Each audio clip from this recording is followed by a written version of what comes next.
नमस्कार दर्शक बंधु मु आज यही वीडियो रे आपण मानू कहबाकू जाउछि चूड़ा पायस किपरि प्रस्तुत करंती।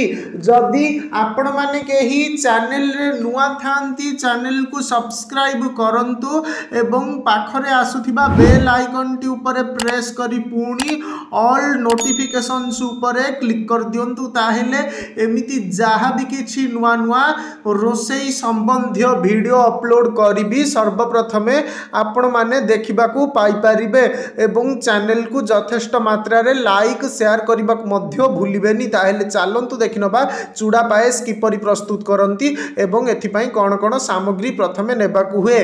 1 लिटर दुग्ध, 2 टेबुल चामच भल पतला धला चूड़ा, 1 टेबुल चामच घी, अध कप चीनी, 2टी गुजराती गुंड। प्रस्तुति भल घी रे चूड़ा को भल भाबरे भाजी रख।